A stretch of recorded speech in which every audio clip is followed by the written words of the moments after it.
Yeah. Please tell me that I can't, that I won't, that I fail, that I'll never make it out, yeah.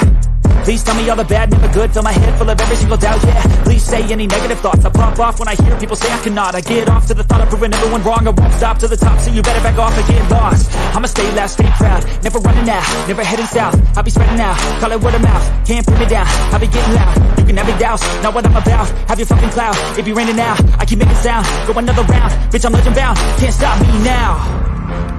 You don't wanna fuck with me, a slow burn like a disease. Just tell me that I can and I'll show you things that you couldn't believe. Just tell me that I can. Just tell me that I can. Just tell me that I can. Just tell me that I can.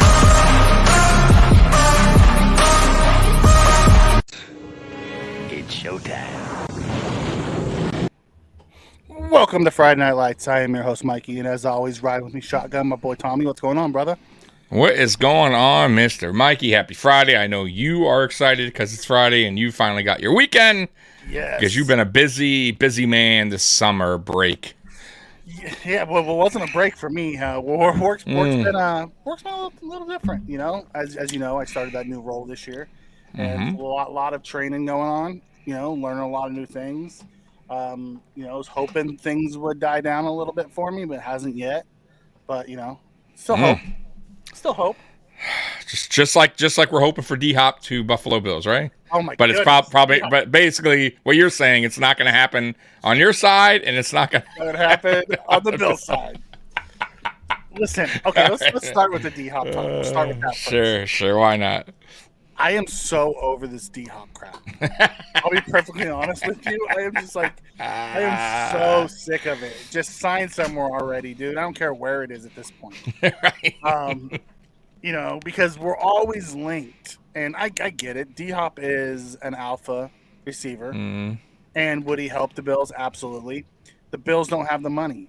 And this whole article that comes out and says the Bills are interested, but they're not going to pay him. If they ring chasing, it's ridiculous. We would never say that. Then you have fans in Twitter and all over the place saying the Bills fans are delusional. They're not ring chasing. Blah. It's like the Bills didn't come out and say that. Like what? It's a news article that triggers people, and it's just like, right. Oh, I am so over this topic. Yeah, first of all, I can't even see Sean McDermott or Brandon Beane say that line is so. When I read that, I'm like, everything was cool up until the ring chasing part, and I'm like, stop, like that's ridiculous. And of course, D-Hop put bullshit on his Instagram, and now that's blown up. Oh, D-Hop, he thinks the Bills are bullshit. I'm like, here you go, right? But listen, I talked to my good old buddy DJ Stone, who talked to me today, and he got not suckered in, but he got drawn in a little bit with the conversation about signing. The Bills want D-Hop, but they're only willing to pay so much for 1 year. I will say though this, and we will move on. If they did, I'll be honest, I wouldn't want to do 1 year. I think a 2-year deal for him, if he were willing to do it, I'll tell you why, Mikey. I think Gabe Davis is gone after this season, right? I just have a feeling. If you sign D-Hop, and if he's agrees, somehow you figure out a deal. 2 years, you have a window. 2-year window to find a rookie receiver in the draft, right? You don't really have to rush next season. Let's say there's not a guy there or in the draft. I'm just throwing this out there. And let's say you do. Let's say you do find one. And you got D-Hop still to mentor this guy. He's there. And you got Diggs. You have no worry. You have no rush of pushing this guy in right away, year 1 or year 2. Right? You get what I'm saying? Yeah. I think that would be ideal because, listen, let's say they extend Gabe Davis. Let's just say hypothetically. And then they go out and get a rookie receiver. Is Gabe Davis really going to be the guy to mentor this new receiver? Or is he going to be the guy moving forward? Like, I just think D-Hop can hold down the fort at that number 2 spot for at least 2 seasons while you look for your rookie next year or the following year. Not a big deal.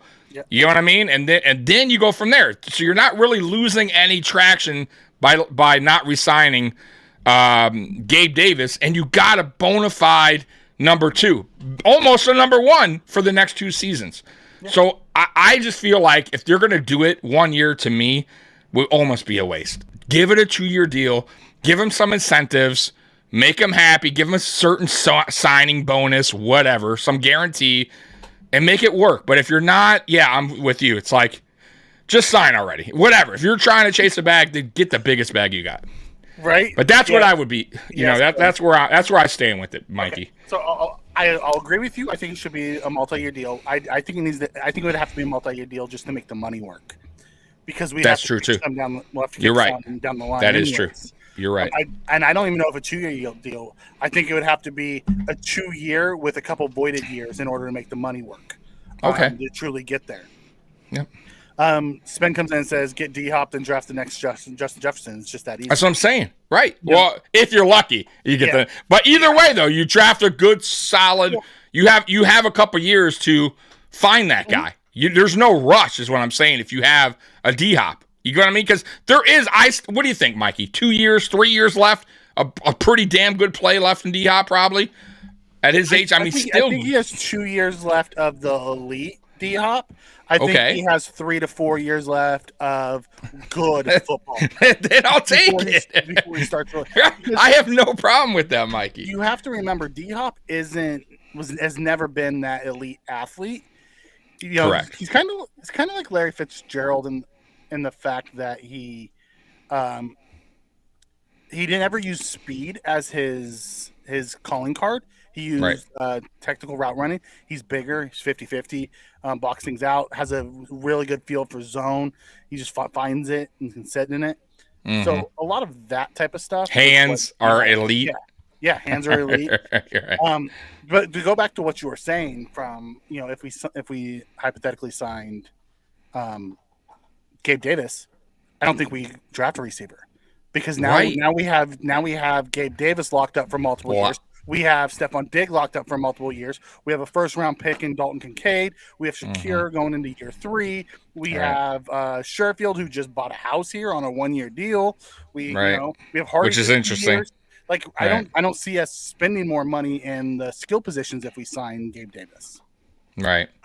I agree. But that's where I'm going with it. And I would hope Brandon Beane is also looking at the future. Am I signing?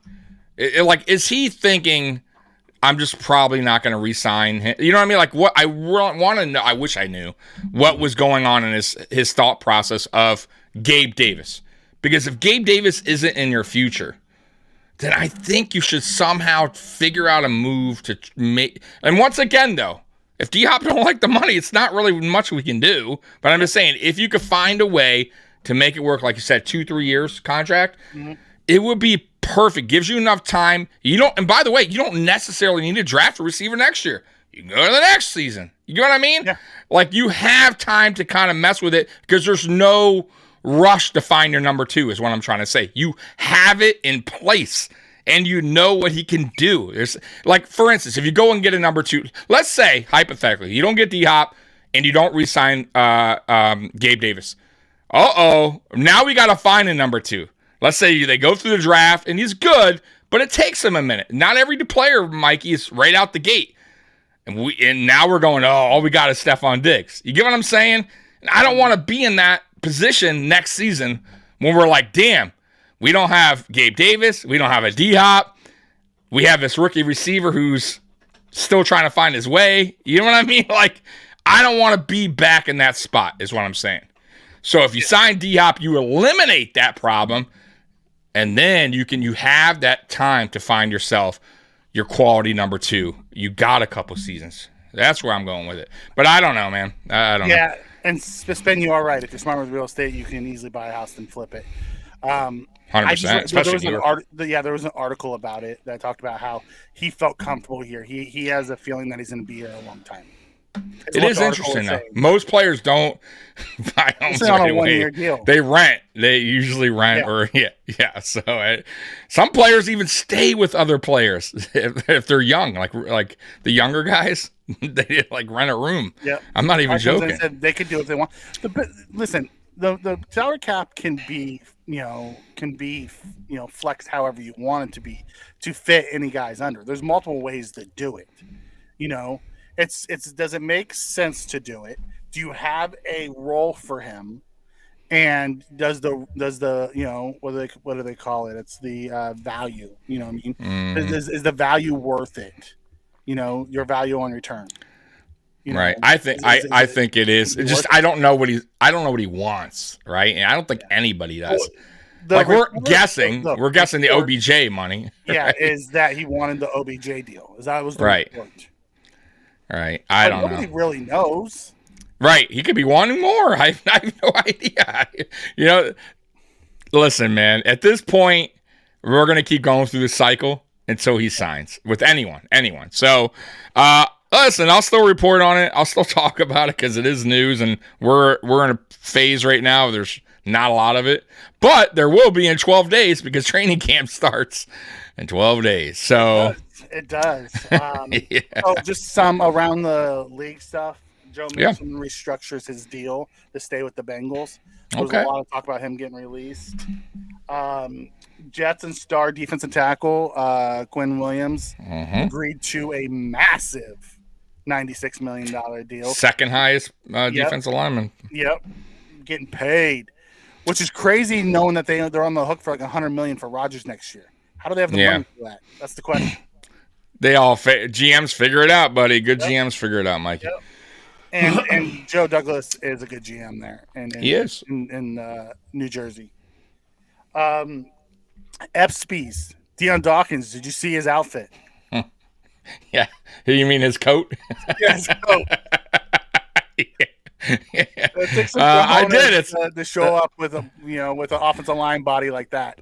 That is that's a ballsy move for sure.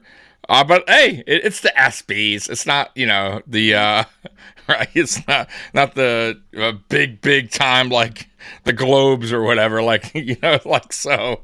But no, it's cool. I thought it was a good turnout. I thought Hamlin up there getting emotional and the staff they all well deserved. Just good speech by the training staff guy. I forget his name, but. Yeah, man. Listen, that was well deserved. By the way, catch of the year went to Justin Jefferson, of course, on the Buffalo Bills, right? Like we always have to have some play on us, like something bad against the Buffalo Bills. Didn't it happen a couple years ago too? And it was D-Hop's. D-Hop, yes, of course. Like there's always something that happens. D-Hop was more impressive because D-Hop's 100% All-Pros. Dude, that was I was like, listen, that catch that Jefferson made, I was like, damn. I was more mad at Cam than I was the catch. The catch was great. Don't get me wrong, and don't forget, Stephon Diggs made an unbelievable catch, like a series before that with the one-handed catch. And then the thing. With that one-handed snag that brought it down. Yeah, which got overshadowed by the Jefferson, but I gotta say the D-Hop play, Mikey, was just unbelievable. I don't know what to tell you. Yeah. Like I could not believe it. Or all pros. 3 all-pro right, players. It wasn't like a bunch of bums back there. Like, 3 all-pro players.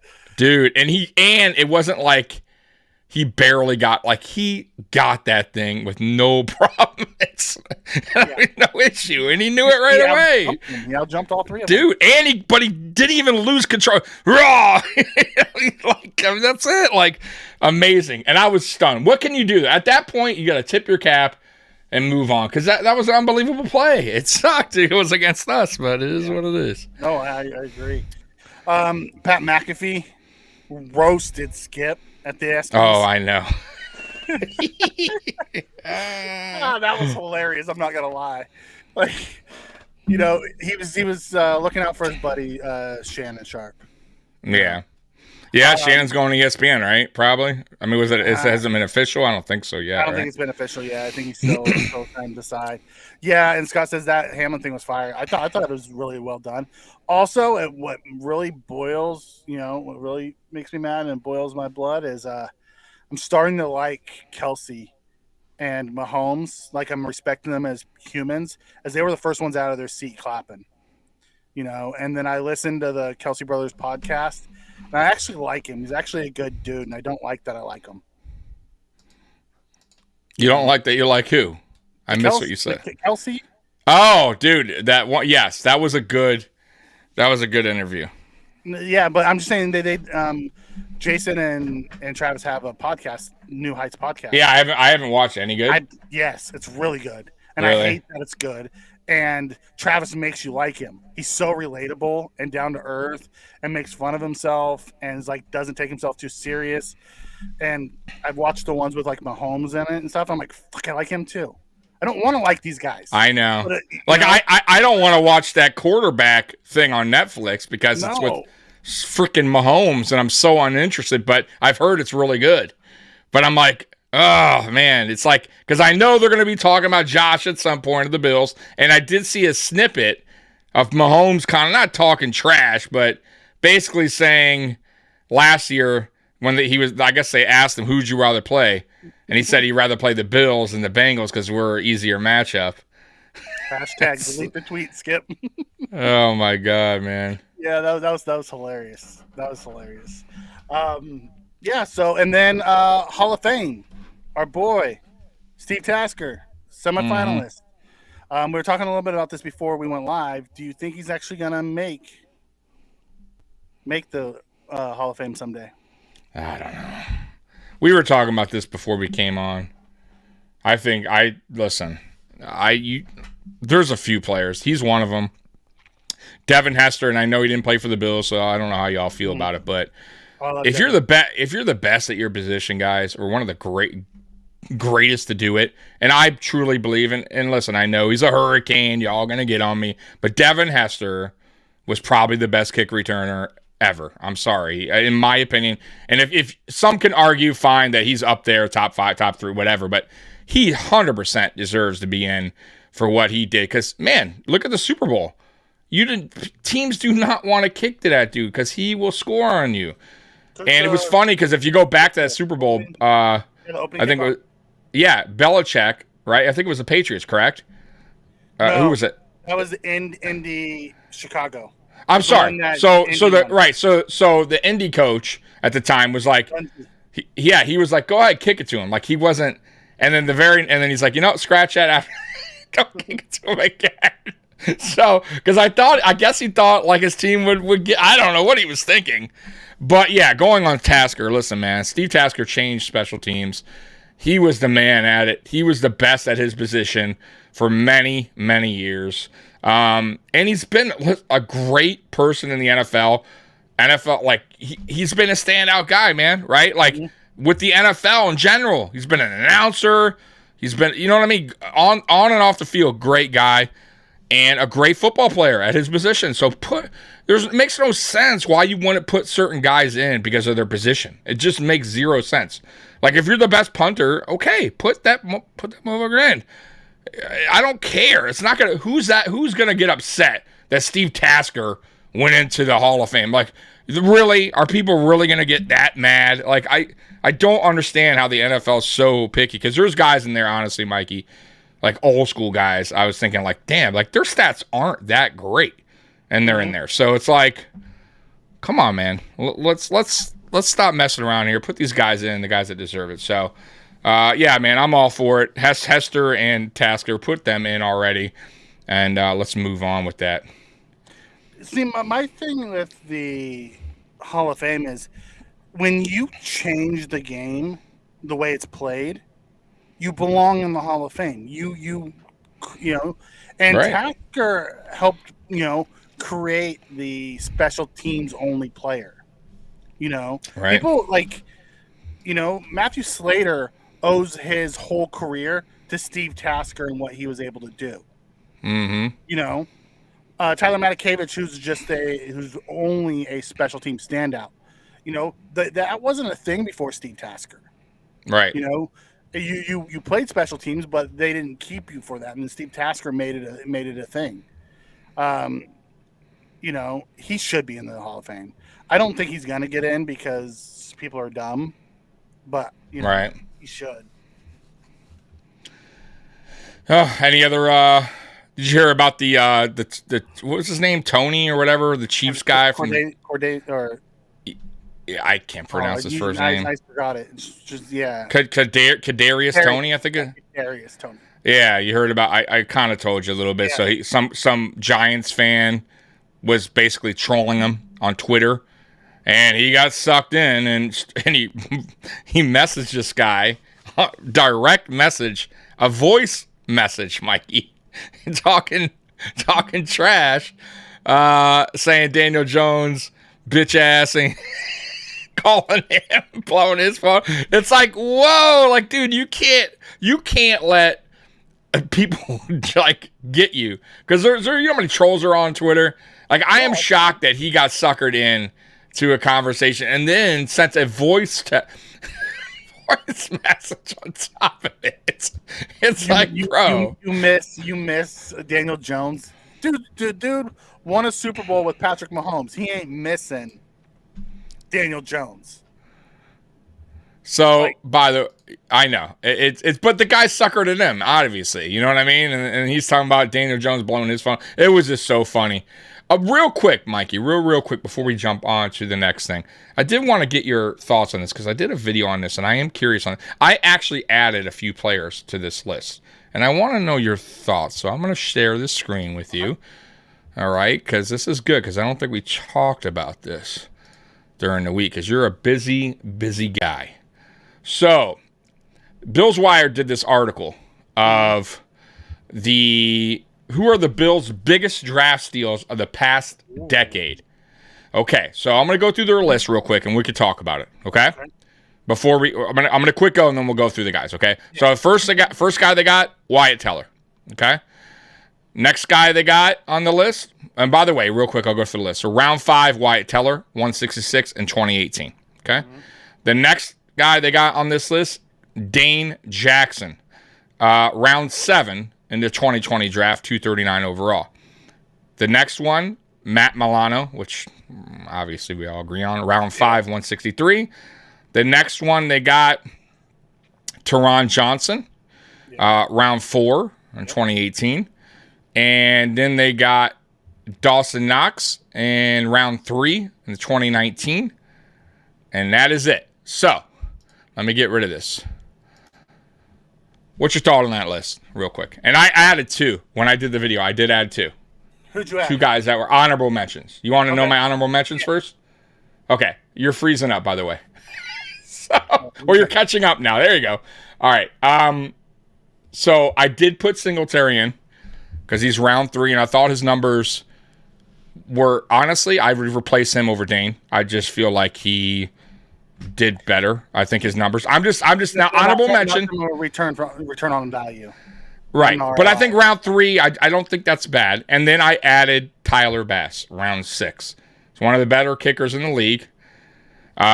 He's one of our best kickers, almost of all time. Almost. He's creeping up the list. And for a round 6, for a guy and he's considered one of the better kickers in the league, I think that's a steal if you get him around 6. He's a good player. You know, kickers are tough to get. You know how that goes.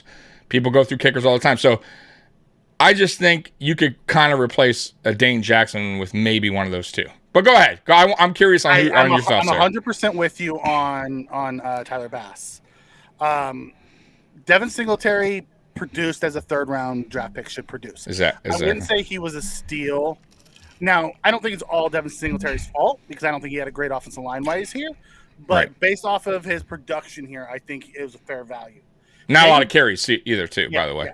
Yeah. Dane Jackson, I do agree with being on that list because he was a 7th-round pick. However, if you're going to put Dawson Knox as a 3rd-round pick, how do you not put Gabriel Davis as a 4th-round pick? You're right. I didn't even think about Gabe Davis because if you think about it, you got a great point. I didn't even think about Gabe because if you think about it, in all honesty, and I love Dawson Knox, he's only had one productive season, and that was in 2021. He's been as consistent as Gabe is. Correct. Gabe's numbers are better than Dawson's. Yes, yeah, and you are right. You know what? It's funny, Mike. I'm glad you brought that up, Mikey. I didn't even think about Gabe Davis. I didn't even think about him until you said that. Now you are 1,000% right. You are 1,000% right. Even though Bills Mafia's a little rough on Gabe, you're right. I mean, where we drafted him, what he's done up to this point, I think he's, and we'll see this season, because if he goes off like I think he will, I do, then for sure they need to revise that list. So anyone else on that list? I would have said they need to revise the list now by itself. How do you have a Dawson Knox and not have a Gabe Davis? How do you have Milano? Yes, absolutely. Wyatt Teller, yes, absolutely. Teron, I totally understand. But when you're looking at Tyler Bass not being there, right? The dude is great. Right. So there are guys. Another guy who could end up being there in a year or two if he continues. Isaiah Hodgins. He had a. You're right. Yeah, depending on how his Giants career goes. Yeah. Yep. Once he ended up in New York and they used him, he was fantastic for them. If he that's a good point. You could see that. You could see him showing up there. But yeah, it seemed odd that they put Dawson Knox and not Gabe Davis. So the reason why that list, real quick, I want to tell you why they made that list, is ESPN did the top 50 or something like that, like draft steals or whatever, and the Buffalo Bills didn't make the list. No players. They had Matt Milano as an honorable mention, but nope, they didn't put any players as a draft steal for the Bills in the past decade. Really? Wyatt Teller, All-Pro Wyatt Teller wasn't a draft steal? Matt Milano was our honorable mention. And he's an All-Pro linebacker, which makes no sense. So you know how it goes. Was it scarce as... So what did they call Justin Jefferson a draft steal at 22? No, because I think they're talking about third, fourth round. Late. I think the article is for late round. Yeah. And how far back does it go?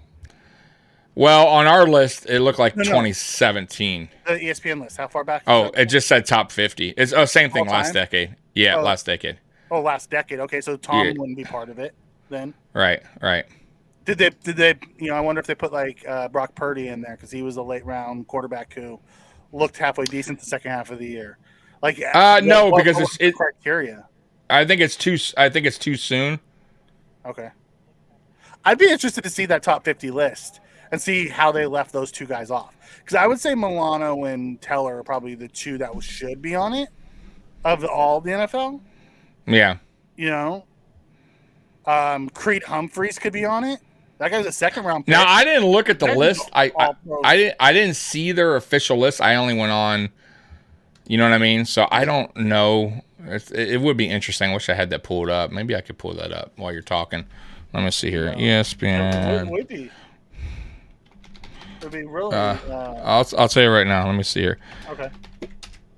Talk to our awesome chat here. I'm thinking. Oh yeah, I do got it right here. Hold on. Let me share it here with you guys. So at what point do you call him a steal? Because you have someone like Creed Humphreys, who's one of the best centers in football now, and he was taken in the second round. You have DK Metcalf, who went last pick of the second round. Do you consider him a steal? I mean, really, everyone passed on him twice. Okay, so here we go. So let me put this in here, guys. Now this says since 2013, so I don't know if this is the same list, but we'll just go on here. Why not? We'll just go on what I found here. So let me make that bigger. There. Okay, that's good to see. Yeah, let me see if I can make that bigger for you. Can you read it now? Yeah, I can read it. Okay. I was able to read it when it was smaller. Oh, okay. That's all right. So DK, that 34. I don't know why it's out of order. Tyler Lockett they have 39. Here. Yeah, I don't know why they only have two here. Sorry. I don't know. I'll have to find Seattle's. Okay. Yeah, I'll have to find it. But Lockett has had a very good, career. Lockett would make sense to be there. Adam Thielen, but I think he was undrafted. So you can look at a lot of different. Yeah, I think undrafted. I don't think they're calling undrafted. I think they're just doing drafted guys. You know what I mean? Mm-hmm. So that was an article from them. So they had two guys in it. So I wish we had the list here, man. It sucks because I see the list, but it's like you have to pay for ESPN. Oh well. But yeah, our guys didn't make it either. Our guys did not make it. A couple people. Look, I'm looking at the list. Some of them, like Deebo Samuel made it. Tyreek Hill, Travis Kelce. Travis Kelce, Chris Jones. I'm looking at some guys here. So interesting. I'll have to get to find that list when I can for free. I got it. Oh, you did? Okay. Ooh, nice. So I don't know where our chat went. We have Travis Kelce at 1. Mm-hmm. Tyreek Hill at 2. Yeah, not Tyreek Hill. 165. Devontae Adams. Okay. Cup makes sense. Derrick Henry at 45. Oh yeah, 100%. Dak at 135. Yeah, you got to give it Dak for sure. Stephon Hey, Diggs at so how 146. come they didn't say him? I'm surprised. Maybe because they're considering that Minnesota. Mm-hmm. Because Minnesota. Okay, that makes sense. Okay. George Kittle at 146. Oh, someone's calling your hat out again. By the way. I don't care. It's the light. There's nothing I can do about that. Damn you, Scott, calling my man Mikey out with his I can change the light, and it changes the color. There you go. See, Scott's gonna be happy now with you. All right, go ahead. Fred Warner. Fred Warner at 70. All right. Jalen Hurts at 53. Bakhtiari at 109. Chris Jones at 37. Kamara at 65. Debo at 36. Which, by the way, Kamara might get suspended about half the season. I'm hearing. Could be wrong, but that's the. Didn't they drop the charges? Yeah, but the NFL, the video just came out, and the NFL still can do their. It doesn't matter, so it's not. It don't look good. They dropped the charges, so he won't be criminally charged. He'll just have the NFL. No, the NFL. That's what I'm saying. But since the video came out, it looks like the NFL probably give him some games, and he'll probably they'll probably minimize that. Probably like 8 games, then he'll go down to 6 or something like that. But he's definitely gonna get suspended. Tron Armstead. Yep. Tyrann Mathieu. Allen. Yep. Even though he's hurt. Jordan Mailata at 233. Damn. What's going on, Beth? Welcome to the party. AJ Brown at 51. Yep. That's at 48. Kevin Bard at 64. See, a lot of these guys are second and third round picks. I'm surprised. Yeah. Darius Slay at 36. Derek Carr at 36. Nick Chubb at 35. Grady Jarrett at 137. Max Crosby at 106. That was a hell of a pick right there from him. Yeah. Andrews too. That's a solid pick. Really good tight end. Bourne at 76. Mm-hmm. Daniil Hunter at 88. Matt Judon at 146. Wow. Okay. That's fine. That was a steal. Yeah. Yeah. Michael Thomas at 47. Justin Simmons at 98. DK at 64. Cook at 41. Jenkins at 44. Teller at 166. There he is. Yeah. Wyatt Teller. So we did have one. So we did get a guy on there. Yeah, we did. And he made 37. Trayvon Diggs at 51. Lockett, Orlando Brown at 83. Steve, it's the last. I think it's the last. Decade. Last decade. It is last decade. Because Tom Brady would probably be number one. He would be number one. Yeah. Hargrove at 89. Right. Diggs at 200. Joe Tooney at 78. DeMarcus Lawrence at 34. Buda Baker at 36. See, some of these early 30s, I don't really call them steals. Corey Lindsey. Yeah, I agree. Second round, I mean, top, first 2 rounds, you're going to get Amon St. Brown. 100, I would say, isn't really a steal. Right. You got fantastic, value. Hendricks at 103, St. Brown at 112. That's a steal. Yeah, that is a steal, 100%. Brian O'Neill 62, T. Higgins at 33. Like T. Higgins was a borderline first round prospect. Yeah. ESPN, good old ESPN. See, right there, who we missed, Matt Milano. See, honorable mention. So Micah Hyde, but he wasn't with us. That's with the other teams. But yeah, so that article they messed up because Wyatt Teller is on that list. Godwin not make it. I don't know. But no, listen, Scott's saying it's a dumb list. I don't agree totally with the list, but right now there's not much to talk about. And honestly, ESPN they're just listen. ESPN's ESPN. They're going to come up with. Not everyone's going to agree with all these, lists or what people have to say. So it is what it is. But I thought it was a little interesting, and some of the players on there are interesting. It is, one day, I think we'll have our own maybe like all-time draft steals for Buffalo Bills, and we'll do like a little video maybe. Maybe we won't do it live. Maybe we'll just like a video, me and you, Mikey, of just going through like the all-time draft steals for the Bills, like all together. You know what I mean? That might be interesting. Go back in time. Yeah, I have to go back and find it. Because I'm sure, trust me, I'm sure there's a lot. Yeah. I'm sure there's more than what Stevie Johnson, just like right away. You know what I mean? 7th round pick. Turned out being one of the, I don't think he's going to be a Hall of Famer, but he was a wide receiver during his time. No, he won't. He was one of the better wide receivers for the Bills, but he's still behind like guys like Eric Moles and stuff like that. But he's up there. He's definitely up there. Steve Lynn, what about Brock Purdy? I think he'll be on. It's too early. It's too early though. Season.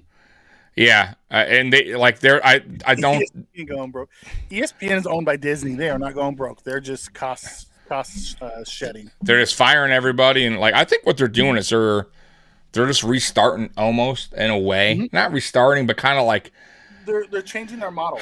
Digital platforms. A new direction. I think they're going into exactly. I think they're going in a new direction, and it is what it is. I used to like ESPN back in the day, Mikey, but I've through the years I've started to just not like it at all. I used to enjoy the top 10 and not so top 10 and Sports Center and Sports Center and even what's the one guy the two guys that go back not the or is it Around the Horn or right before that Pardon Your Interruption, right? POA. Yeah, with those two guys, it was cool. It was that was bro, it got stale. It got now I don't know, man. Guys yelling at each other and they think it's just. Yeah, it's cringy TV. I don't like it.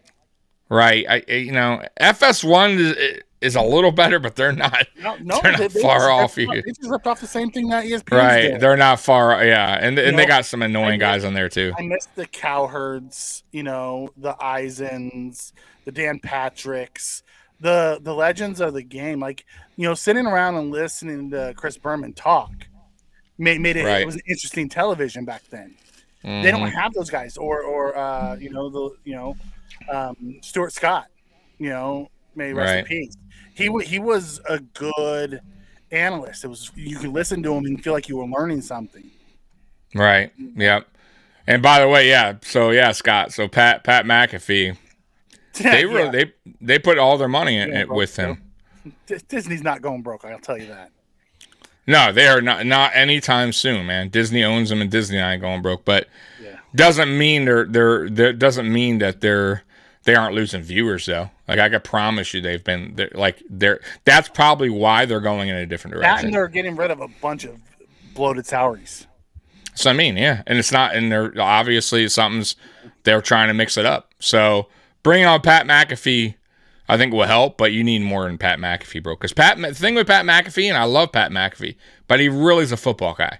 And ESPN is, and they're kind of trending more into they're supposed to cover everything, basketball, baseball, and I kind of feel like you need another guy or another couple guys to kind of, because you got rid of your basketball guys now. I think getting rid of Van Gundy's was not. I don't know. I don't like that move by them. You got rid of your boxing guy. They're kind of moving away from other sports, and I don't know if that makes sense, but we'll see. We'll see what their what I have no. Model's going to be. Because right. They are to a new model. Stephen A will still be Stephen A. Yeah. Pat McAfee's going to be doing a bunch of different things for him. It'll be interesting to see how they play it out. Stuart Scott, he was the best. I enjoyed Stuart Scott. Yeah, he's up. I think SVP is not too bad. I'll be honest. Scott Van Pelt. It was SVP and Stuart Scott for a long time, wasn't it? Yeah. They were partners doing Sports Center. Now SVP does the late night for football after Sundays and does recaps and stuff. And SVP was really good as well. Real quick, Mikey, I know I think next week is rookie camp for some teams. Do we not have that? Because I can't find Rookies report 2 days early. 2 days early for us. Okay. Because I could not find. Because usually there's like a thing on the site where it says when rookies report, and I could not find that for the life of me, man. It's always 2 days before a camp opens. Okay. So they report Monday, I think. Yeah.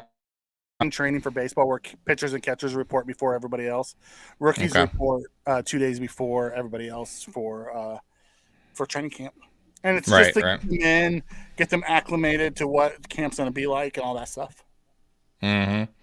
So it'll be interesting. One of the main topics I want to talk about tonight was the D end position battles, Tommy.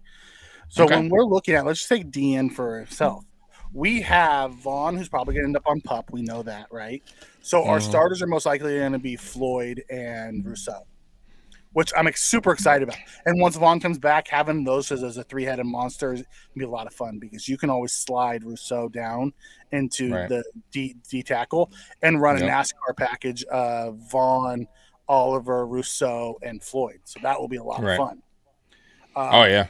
But we're looking at the depth is where you really have the battles because then you have a laundry list of guys. Hold on, my video is slowing down. Mikey's computer's been acting weird lately, guys. Yeah. So at the end of the day, it's because I had my hub down thing. Oh, okay. At the end of the day, when you look at it, you have Basham and Epinesa are the incumbents, right? And Shaq Lawson. Those are the three incumbents. So if you take the first three that I talked about, then those three alone, you have six. But then you have guys like Shane Ray, you have guys like Kinsley Jonathan, and a couple other guys that are in there. So do you see one of those guys upsetting one of those top three, those backup three, the Lawsons, the Bashams, or the Epinesas? I can see one of them being moved. And and bringing one of those guys along with them. Because I think Vaughn's going to be on the PUP, so I think we're going to carry five. Right. Knowing that at some point Vaughn's going to come back, and I don't think Vaughn's going to be out for half the year. I think it's going to be, 5-6 games, and then he's going to be back. Right. I can see us, moving a Basham or an Epinesa and letting Shane Ray, a Kinsley Jonathan, or one of those guys be DN5 in that room until Vaughn's ready, and then they go to the practice squad. Yeah, so it's going to – listen, I think it's going to all boil down – training camp's going to be huge for these guys, especially like that room, right, the DE room. So what Bean is famous for is – and he's done it so many times, he don't do trades until like week 3 of the preseason, right? And what he'll do is he'll play that like look what he did with AJ McCarron, right? He let him play let him play and made him shine, right? Looked all right, and shipped him out right after. So I could definitely see him showcasing a player or two that they feel like they're just not going to be on the team anyways, especially in preseason. So you may see like a Boogie Basham. And they may actually have him rush more or have him do a little bit more to make him look, better than, to make him shine, to make him, a team go, oh man, we need it. We need him. Maybe put him up. Showcase him. Yeah. So with the second team to show what he can do. Exactly. So from what happened last season, I think Shaq Lawson outperformed both, in my opinion. I think AJ had a better year. I do. But I still think Shaq Lawson altogether, I feel like his game was better. Now, mind you, though, Shaq's coming into it. He's getting older as well, though, right? So it's another year. Let's see what he can do. But it's all going to boil down to these first 2 games in training camp. But Bean is a master at getting something, right? So I don't think those players get cut. Like, I think it would be a mistake to cut a second rounder and AJ Epinesa and not get anything in return. A second rounder, a Boogie Basham. I mean, get something. And he will. There's going to be a team that sees these guys as potential, just like we did in the draft. Now, what will we get in return? I don't know. But I feel like, but that's okay. I feel like we get something now. Might as well, right? Rather than cutting them or putting on a practice squad, and they're going to wind up getting picked up anyways. Try to get something, and then we'll see. But I think it's going to boil down to Shaq Lawson and those Boogie and AJ. One of those guys are going to either be traded. So you do feel the same way I feel, to where one of those three are going to get traded, and then you're going to see a Shane Ray or a Kinsley Jonathan. Make the 53 until Vaughn's back, and then they'll be bumped up. Shane Ray's interesting, Mikey. Once again, it depends on training camp and preseason. Here's Shane Ray. Shane Ray, to me, is way behind, right? Meaning playing catch up to show what he has, because he's been out of the league 4 years, right? He has to really show his worth and really honestly show it fast, because he doesn't have a lot of time, right? You got training camp, preseason, and that's it. And the coaches have to make their mind up. They already know what they have in Epinesa pretty much, in Boogie Basham and Shaq Lawson. So to me, Ray is like, he's the one that's going to have to work the hardest to get the job. Right? You know what I mean? Like, in my opinion. I think it's going to be Kinsley Jonathan, to be perfectly honest with you. It may be, yeah. I'm rooting for Ray. Was one of our priority free agents that we brought in. We cut him. He got picked up by the Bears. He played 5 games with the Bears, and then they cut him, and then we brought him back and we put him on our practice squad. I think that they want him. They may.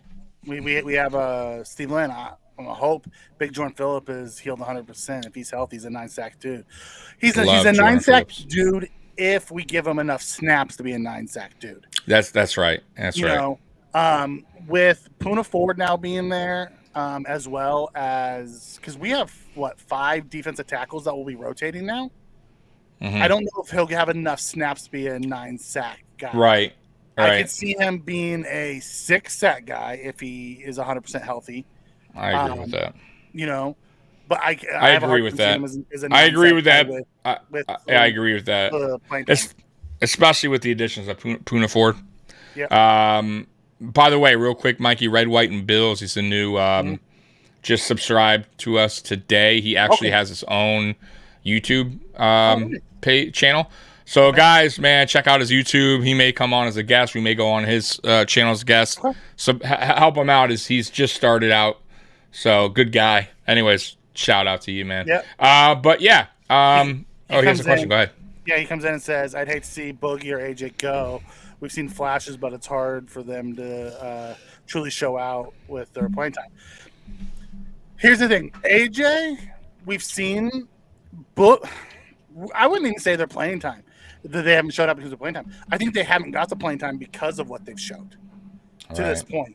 Especially Boogie. Boogie's hit and miss. He's not consistent, and that's part of the problem. AJ was more consistent last year than Boogie was. He still, AJ had 6 sacks, and he put a ton of pressure on the quarterback. He just didn't get home a bunch, a lot like Jerry Hughes used to do. Boogie was a little different. Boogie came on in the later part of the season. I think, by the way, real quick, that was more towards the end of Jerry Hughes' career. Jerry Hughes, when he first got here, got to the quarterback. When he got, I think at the end he kind of struggled getting. He took that really outward kind of.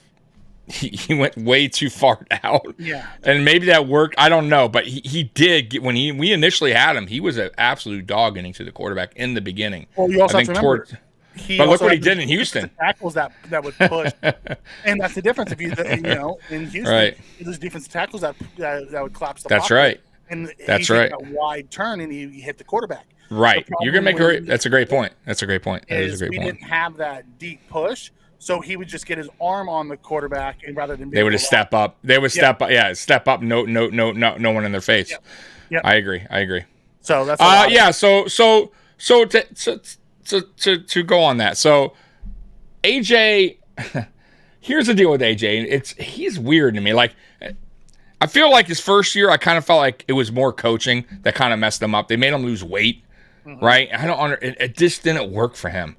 And then they made him gain the weight back the following season because they realized it didn't work, right? Like I think he played underweight, and he admitted that. Even the coaching staff admitted they made a mistake, and they shouldn't have done that. So I kind of feel like the first year wasn't really all on AJ. It was more, I felt like the coaching staff kind of dropped the ball there with his conditioning.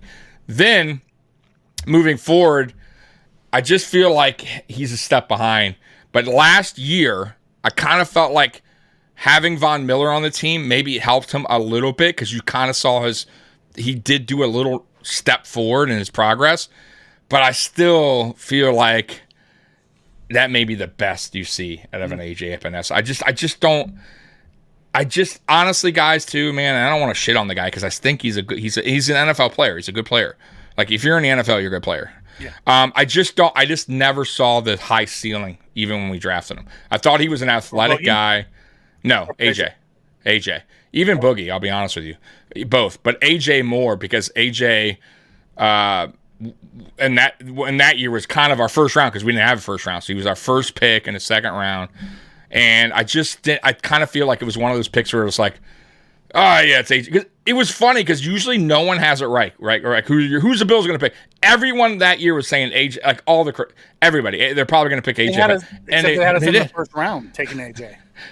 Well, we didn't go in we didn't have a first round pick. We had a second round pick. Yeah, but that would happen later on when we traded for Diggs. I'm saying no, I know. All the way up through the draft. Oh, did they? I don't remember that part. Okay. AJ at 22. Which is crazy. So we was I just like I said, I never was high on him. I'll be honest with you guys. Doesn't mean I hate the guy. I just mean I think he's a bad player. I didn't see a high ceiling with him. Like a Gregory Rousseau. I kind of saw the rawness of him, but he had a high ceiling. Spencer Brown, same thing, kind of like rawness. Dawson Knox, same thing. I saw the high ceiling, so I didn't like hate the pick on any of those guys. Boogie Basham, hated the pick. I got to be real with you guys. Especially with picked Humphreys on the board, right? And we picked Rousseau. We already had the edge. There was no reason to go back to that point. I mean, I understand. Like I was trying to make it make sense at the time, but it's really still doesn't make sense. And he didn't have a high ceiling. I think they just drafted him, Mikey, because Boogie Basham had the longer like run in college, right? He was like kind of like NFL ready, kind of versatility. They expected Boogies to be NFL ready. Why Rousseau was not? Exactly. And I felt like, and once they got on the field, I think Rousseau, they totally. Yeah, right. Right. And they were like, okay. It is what it is, right? And none of us complained because, hey, Rousseau's a first-round pick, right? So none of us sitting back going, oh, Boogie Basham. But now we're in what? Year 3 we're going on, correct? This will be year 3. Right. And I don't see it. Like, I just don't. And if you got Shaq Lawson coming in and outshining, who's an older Shaq Lawson, by the way, outshining both your second-round picks. Super old. He's still in his 20s. No, but you know what? He's older than them. You know what I mean? He's bounced around a couple. Not much older than. Yeah, but he's bounced around. He was our Rex Ryan pick, so it feels like it was ages ago. Just saying, right? So, anyways, my point is he outshined both of them, and I just feel like one of them's going to go. I just do. I don't see. Both of them. We may keep one. Yeah, we may keep one. And if I was a betting man, it would probably be we're going to keep AJ. I could see Boogie being shipped off. That would be mine too. See, I had a different take on AJ coming out of the draft because of his size. I expected AJ to be that tweener where he can play D end or D tackle because he was huge.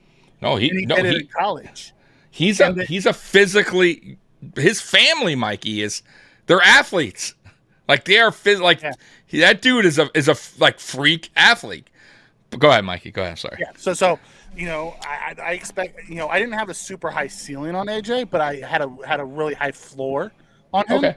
Kind of what we saw last year. I think the Bills messed him up when they asked him to drop all that weight, and because he's never played at that weight, his whole career he's played as a heavier guy and played power, and then the Bills came in and said, okay, we want to drop your weight and become a speed guy, and that wasn't his game, so it messed him up.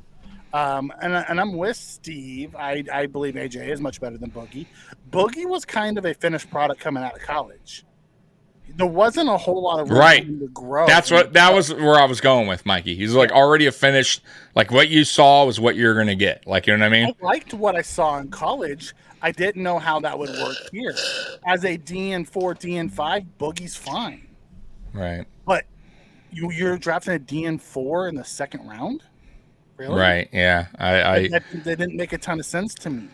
That was a weird draft. That was a weird draft. Think he fit our scheme real well. You know? Yeah. because then they play him outside, they play him inside, and he doesn't really know what his role is going to be. He's just kind of a fill in the gaps type of guy, and it was just an odd fit when we drafted him. So I believe one of the two's going to get traded. I hope it's Boogie because I like AJ. Yep. I'd like to see us bring back AJ on a 1-year deal after this year, let him play this year, and then try to bring him back on a 1-year prove it deal after that. Just to give him 2 years, because now he's gonna be DN4 at best on this team, right? Because you have Vaughn, Floyd, and Rousseau, so he's gonna be DN4. So like last year at the end of the year, he was DN2 or 3 because there was no Vaughn. It was Rousseau, and then like Greg Rousseau's technically he's gonna be DN2, but really he's DN3. Because I would put Floyd as a more polished pass rusher than Greg at this point. Yeah.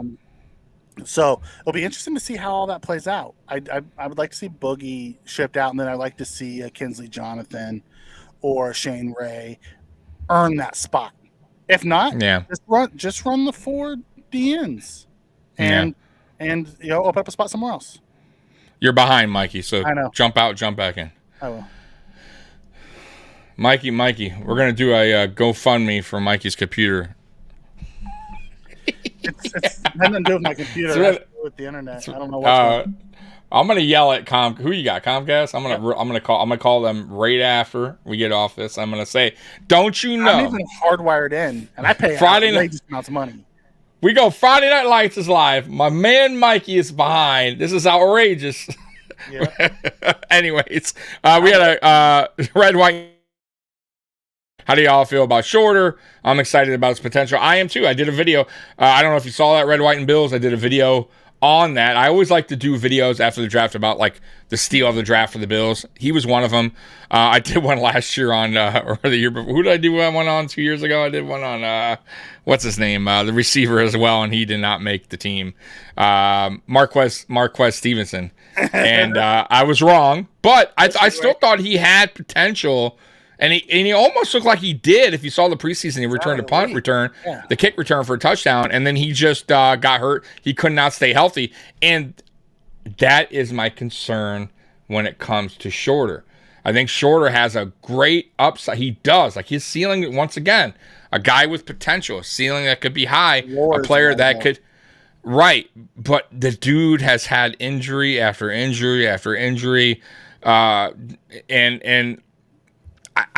will it go to the NFL? No, there's been players like Frank Gore who had major injuries in college and got to the NFL and pretty much stayed healthy their whole career. So could he get to the NFL and he get good luck and just stay healthy and learn? By the way, it's not just that too. I think his route running is a little off. He needs to work on that as well. But I will say this: he's gotten better each season with the Florida Gators, and yeah, I mean, I do see the potential in him. The dude also is in great shape, man. So, conditioning obviously is not an issue when it comes to Justin Shorter. Tommy has a man crush on Justin Shorter. I do. I think from the time we've drafted him, Tommy looked him up and watched some of his stuff, and it was just. I text you right away. Yeah, I text Mikey right away because Mikey was like, "Oh," and I'm like, "I don't know. The guy looks all right." And then I kind of did like a little film study on the guy. There's a lot to like about him, and there's some things you don't. You know what I mean? But the receivers on the board I wanted. There was, but I also feel like they're looking at it like this dude was a legit 1-star recruit, right? 5-star coming out of high. Well, 5-star recruit coming out of high school, for a reason. He was, and they see the film with Florida and say, hey, this guy, when healthy, is a solid player. His vertical's good, his hand's good, his speed is good downfield. Mikey, he has like sneaky speed. Special teams, that was special teams. He's 6'4".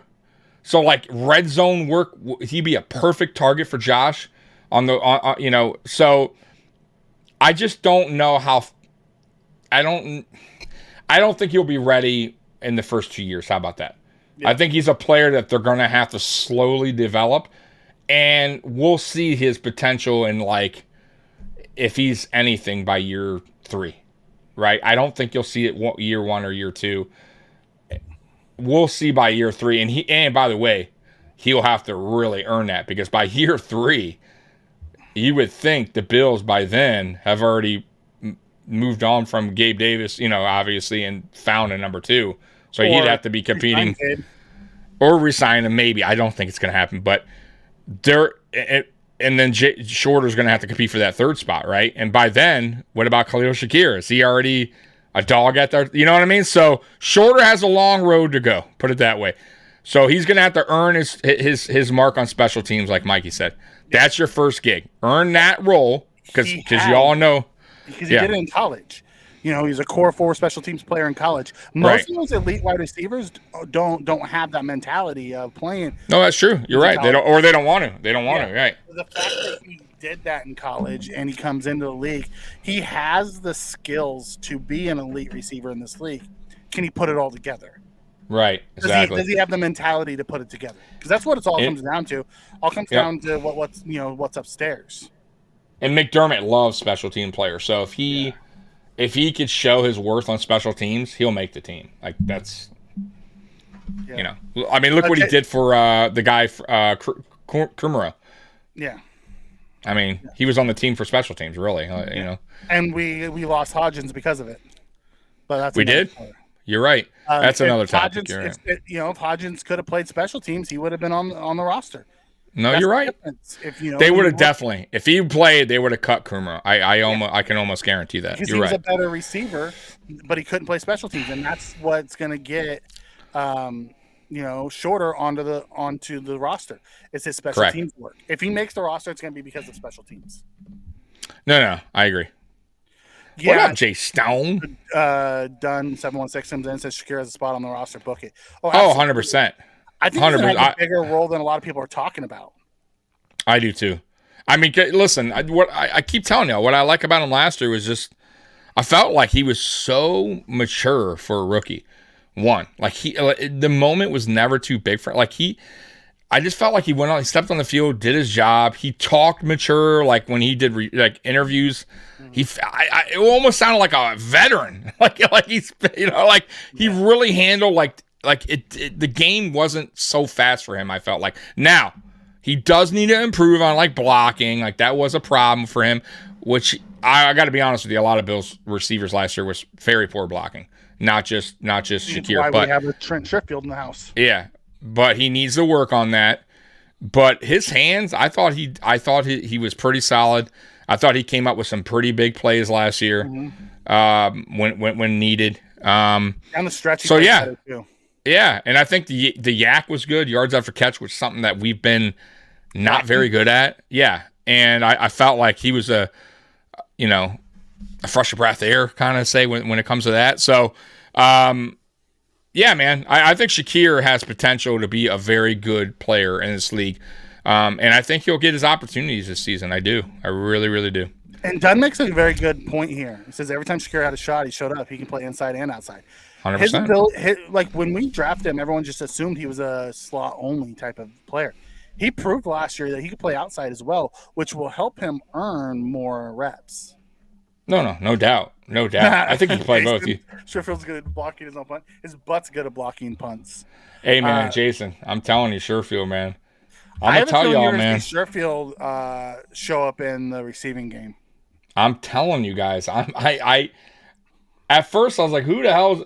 But after watching, man, I watched so much film on Sherfield from last season because I didn't watch the years before because it's pointless. He didn't do anything. But there's players. In San Francisco. He looked okay, but he's still there's not a lot of film on him. He didn't get He didn't get a lot of opportunities. I watched with a lot Miami of the preseason in San Francisco because that's where I'm at. So I get all their preseason games.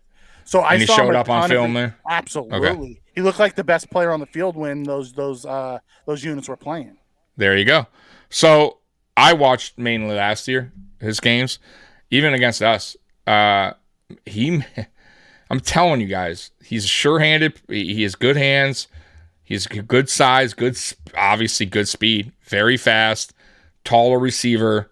I just think he's one of those kind of not late bloomer, but I kind of feel like he never really had the opportunity on other teams. It's even if you think about it, Mikey, last year when he got an opportunity, still was on a team with 2 of the best receivers in the NFL. And he still did pretty good at almost 500 yards. So I think he can make some noise in Buffalo. I'm not saying he's going to get 1,000 yards or anything, but if we can get 600 yards, that's 5 a good touchdowns. Yeah, that is a good season. I have no problem with that. 3, 4, 5. I That's will. a fantastic Yes, season. I will take it all day, man. He's just another weapon for Josh to have, right? And So he has special teams value, which makes it awesome too.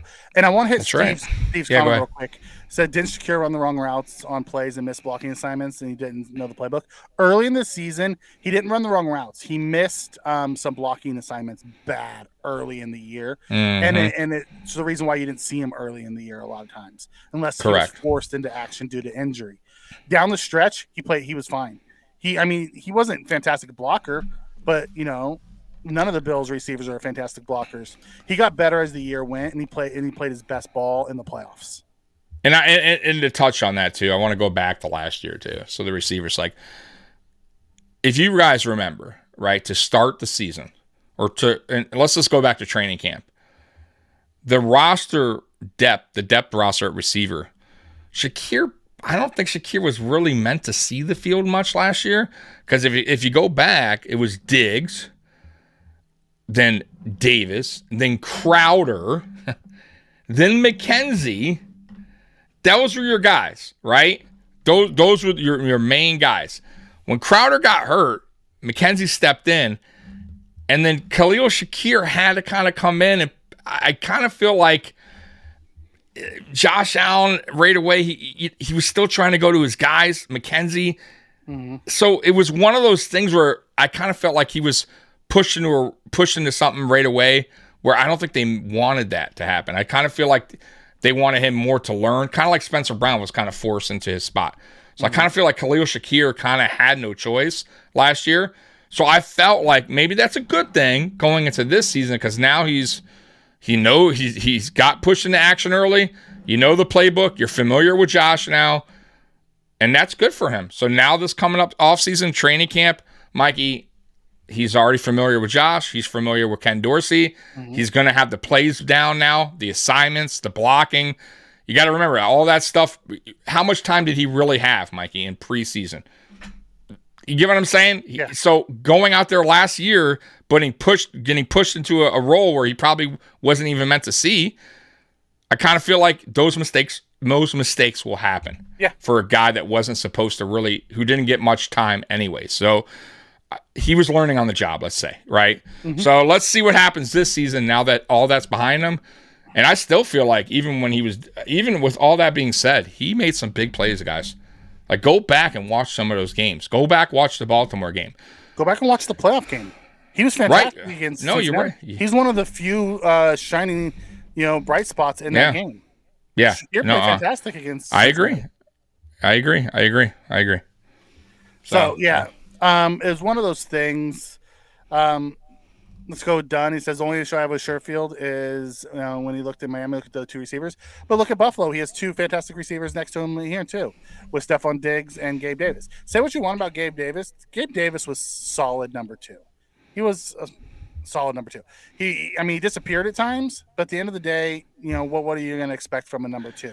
If you go around and look at a lot of people's number 2s, right, outside of a handful of teams, Gabe Davis is just as good as number 2 as a lot of teams have. So to go on that point, though, I want to go on that point. Mm-hmm.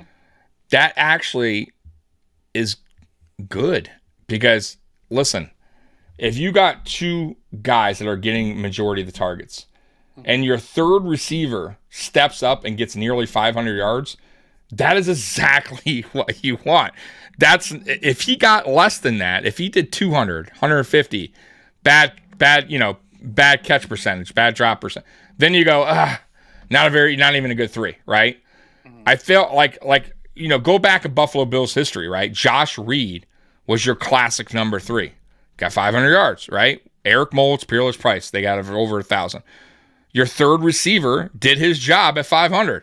He was there when he needed. He's your third check down. He's reliable, and that's what you want. So I feel like Sherfield did exactly what he was supposed to do last year with the Dolphins. That's exactly what you want out of your third receiver. Third or fourth, depending on how you want to. You can't. Look. Yeah, dude, you can't. You're not going to have 1,000. You know what I'm saying? Like, those two guys are getting the majority of the of passes thrown away. So for him to get what he got tells you something. Like, and he had a lot of yak, which was nice too.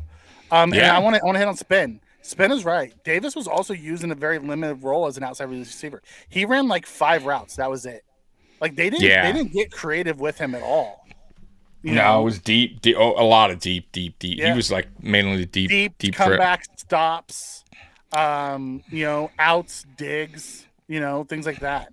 It was a very basic route tree for Steph or for Davis. Gabe. Really, for most of the wide receivers, is a very basic route. It was. We'll see. Like I said, man, I still feel like this year is going to be a little different. It is. I feel like with the additions. Here's the deal too. Last year, I got to be honest. Like we didn't have a lot of speed either. Like Diggs is fast, but he's not like fast. He's not a burner. I kind of feel like this offseason, once again, I'll go back to it. I think Brandon Beane, for like the longest, he finally went and concentrated on the offensive side of the ball, and he got weapons that are burners, and Sherfield and Hardy, and then he drafted Kincaid, which opens up the playbook more for Dorsey to work with Diggs and Davis on different routes now, right, than what they were doing last year. Because I think they were just kind of missing. That's all. Honestly, guys, I'll be real with you. That's all we had last year. I mean, it's not a shot at McKenzie. I like McKenzie, but he's not. He's a gadget guy, and that's what we had. We were so bad. We had to go get. Like I said, we had to get guys off the street. So this year, I kind of feel like as of now, we'll see when the season starts, but I felt like they filled some very important needs at wide receiver as far as speed goes, burners. Mm-hmm. And now we can kind of play our guys, different at the right positions, give Gabe Davis the right routes to run now. He's not, so he doesn't always have to be our deep guy anymore, right? You know what I mean? So we'll see. But I am excited to see what the potential is. I still think it's a big question mark, but I feel like there is a lot of potential in that wide receiver room.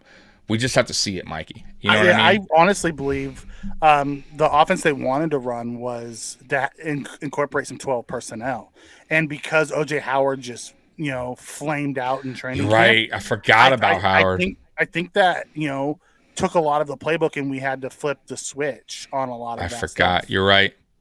I forgot. And we didn't even have a solid tight end, a backup. No. Think about it either. With Tommy Sweeney. Morris. And Morris is a converted wide receiver who's still learning the tight end position. Exactly. I like him, but he's exactly what you just said. He's still learning. One of those learning on the job. Yeah. And Sweeney was never the answer here. I like him, good dude, but you saw what you got out of Sweeney. Like when he had his opportunity, he was very limited. So he was never going to be here long term. And I don't disagree with what Steve says here. I think he's a very good number 3. I think he's a solid to low number 2. I do think he has some limitations from his route running, but if his ceiling is Mike Williams, that's a fantastic ceiling to have as a wide receiver too. Yeah, dude, Mike Williams is pretty damn good, bro. So I mean, I would take Mike Williams. I would say he's a good 3. He's a solid. Based off of last year, he was a solid to below average 2 last year. Yeah, I'll give him that. I'll give him. He was hurt, and I'll trust that Bean and McDermott know more than I know. So if they believe he's still going to be he's going to be good enough number 2 this year, I'll roll with it. Yeah, me too, man. 100%. I think the dude could be a good number 2 in this league. I do. I think people are sleeping on him still. I mean, I look at what he does in the offseason. I think that's so important. And I feel like the way that dude works in the offseason, that dude wants it. Like he wants to prove his worth. and he doesn't have to. And I feel like that dude is a hard worker. He goes in with his trainer every year, like private trainer he has out of UCF. And he brings it, man. It's just, I think last year, man, there's a couple factors for Gabe, I think. I think last year, it was his first year being the number 2 guy. It was a big role for him. Okay. Didn't help. Let's be real. Right. Honest, it didn't help that's 2, right? That's 2. Because if you think about it, he started off okay, right? And then he got hurt, right? Which is like a freak thing. And it was a high ankle sprain, right? That kind of bothered him all year. I think, I'll be honest with you, I almost feel like maybe they shouldn't have brushed him back. Maybe they should have kept him out a game or two. For a couple weeks. Yeah, I mean, why not? Right. And I kind of feel like he was hampered all season. Did the same thing with Rousseau down the stretch, and you saw what it did to Rousseau. Rousseau wasn't the same player after he got his high ankle either. Exactly.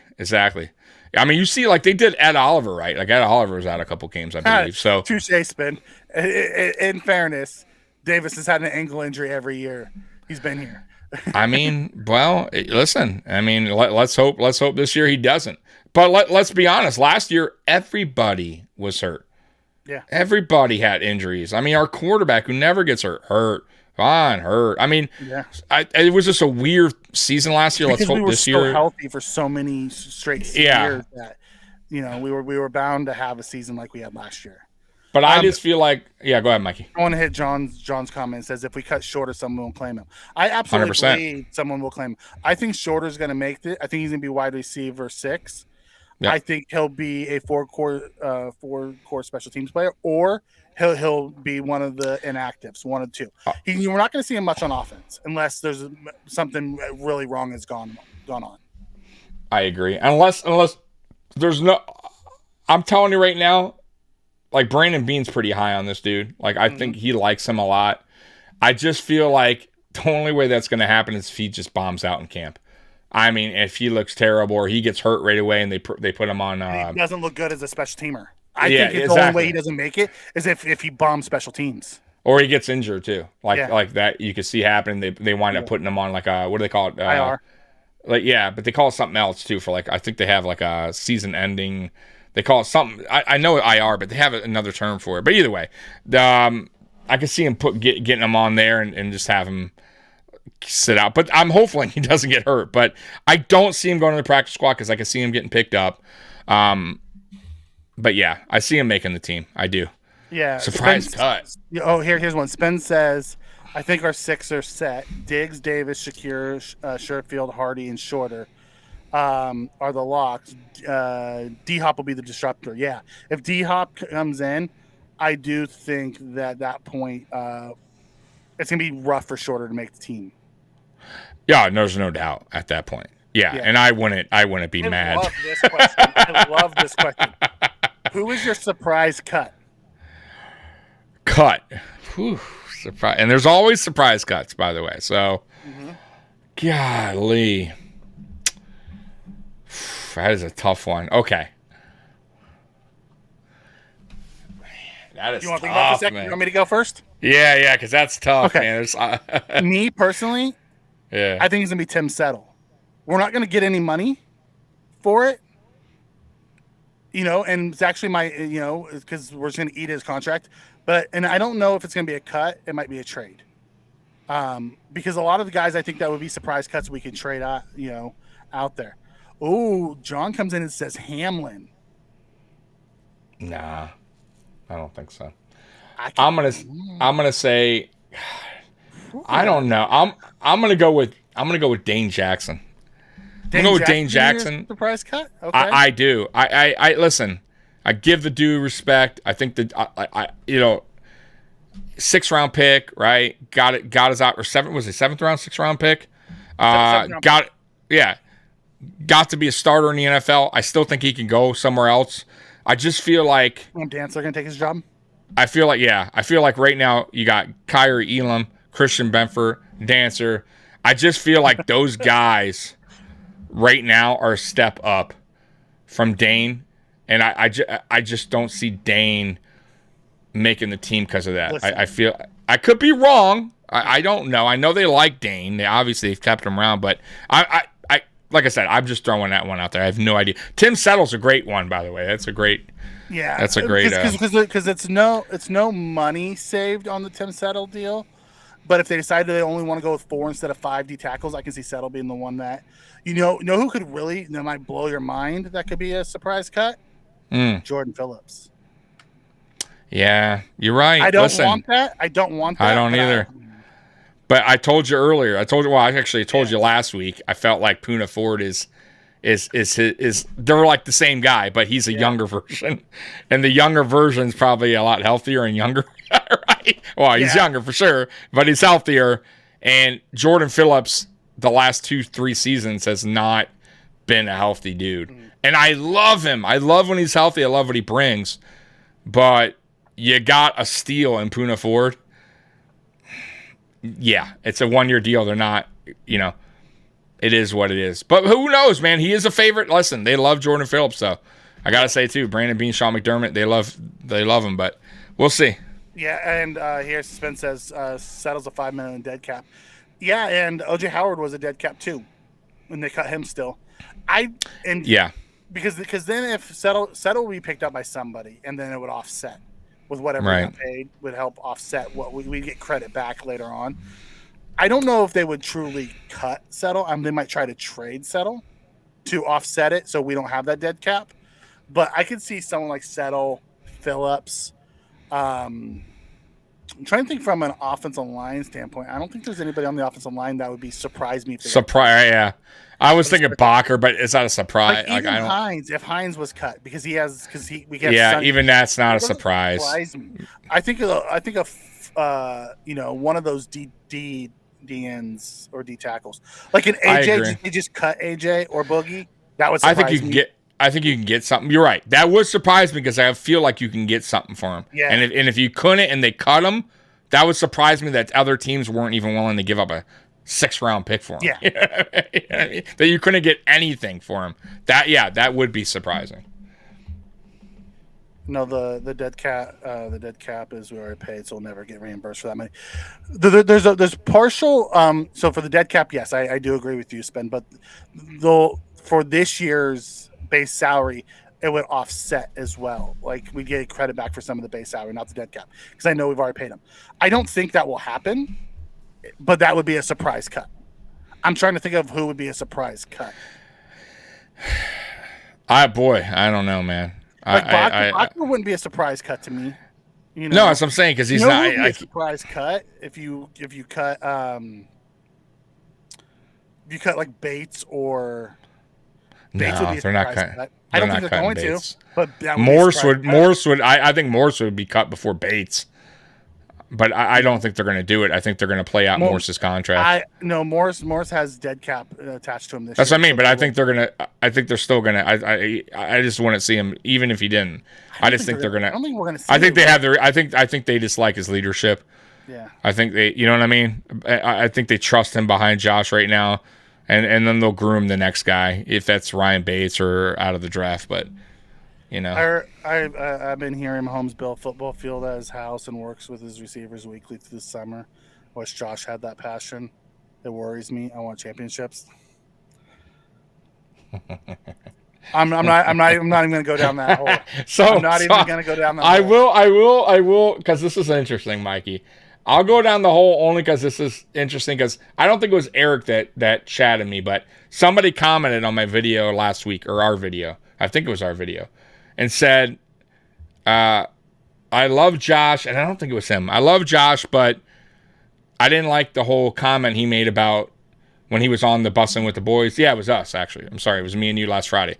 He's like, I didn't like the whole, how he eats what he wants. He gets a little weight. He's not really doing anything crazy. And when he gets to camp, that's when he goes ahead and really busts his ass and loses. You know what I mean? Like, and I will say this. For now, that's cool. And I don't, it is what it is. It's their off season. And however, like Josh said, it's his body. He knows his body better than we do. But I will say this, and I commented to this guy. As he gets older, that won't fly. Meaning, if you look at Big Ben's career, Big Ben wasn't big, fat, slobby Ben early on. Ben Roethlisberger had the same routine in the offseason where he partied, he ate what he wanted, and he'd go into camp and lose the weight and go and look good, right? He was always a bigger guy, but he wasn't really heavy set. And as his career went on, he got older. Just like in life, we can't do what we used to do in our 20s. When you get older, that routine has to change a little bit, is what I'm trying to say. So I don't, and listen, I'm just saying now he'll get away with it, but I think later on in his career, Josh will eventually learn you can't do that and get away with it and go into camp and think you're going to just pop off the weight like that. So I'm cool with it for now. I get what the guy was saying, whoever commented me on that before. Oh, before. No, it wasn't Eric, but I see that comment now. I'm saying somebody commented like on last week's show. But listen, once again, he knows his body, and I got to say too, Josh has worked the hardest out of almost anyone every offseason that I know for changing his mechanics, working with Jordan Palmer, trying to get his craft better and better going into the season. So I'm not going to knock what Josh has done since he's been here. He's actually done more, gone above and beyond to get better in the offseason. And if this is the one offseason that he wants to finally just take a break on his body, the guy that is getting beat up the most, right, during the regular season, I don't blame him. Like, I really don't. Go enjoy yourself. Go golf. Have some beers. Have some burgers. Like, but I'm just saying, Mikey, as he gets older, that I guarantee you that lifestyle will change because he will have to change it. You know what I'm saying? That's where I'm going with it. Okay. But for now, who cares? You know, I have no problem now. I don't see it a problem. You know what I mean? I'm just saying older Josh. I'm not saying now. Because look at Ben. I'm just saying there's guys that gotten fat, not fat, but had a tougher time losing weight as they got older. Go back and listen to that.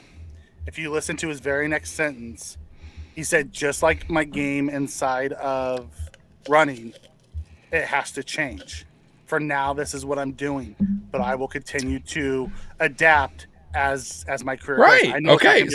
He said that in the interview. Okay. So I'm thinking good. Yeah. I'm not. Yeah. No. I'm just saying. That's why. That's good that he said that. I didn't.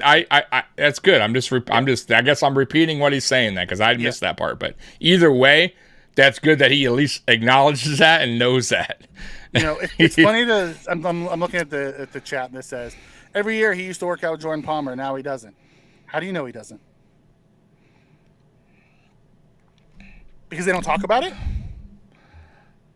You know, I have no idea. Spen is right. Josh focuses on things every year. This offseason is working more on film work.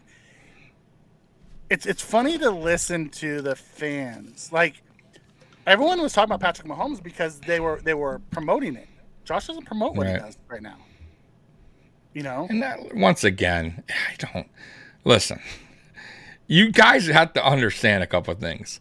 There's nobody more focused on football when it comes to being like when football starts than Josh Allen. There's nobody that gives his body up the most than Josh Allen, who takes the most punishment during a season, probably than any other quarterback, I'll be honest with you, than Josh Allen. That dude is our total offense, and he doesn't complain, and he takes the hits, and he bounces up, and he plays another game, he gets hurt, and he plays the week after when he shouldn't. So if this offseason that dude wants to finally give his body a break and eat some fucking cheeseburgers, then let the man eat some fucking cheeseburgers and he'll be okay. Trust me when I tell you, Josh is focused. You have no worry about Josh. When it comes to camp, he'll be locked and ready to go. I understand in a way where you're coming from, whoever commented that, and Eric, I get it. But I promise you, there's nobody more focused than Josh Allen. And wanting a Super Bowl for Buffalo, like he is focused. You know, just because you see a guy in the offseason enjoying life doesn't mean he's not focused on the upcoming season. It just means he's enjoying his time off. That's all. That's it. Oh, like people are so worried about his personal life. I'm just like, but I will say this though, it's the off season for us too. So Listen, guys. we are looking for anything, right? Fans are looking for anything to like talk on, right? So it's okay. I mean, I get it. I'm not gonna be mad. Are the fans going to turn on Josh? No. Now I will say it's weird. Sometimes they do an odd, when we lose a game, like, and I'm like, Worried. His personal life's getting distracted. Patrick Mahomes out there working, and Josh is chasing tail. Yeah, Josh isn't working. Okay. Okay.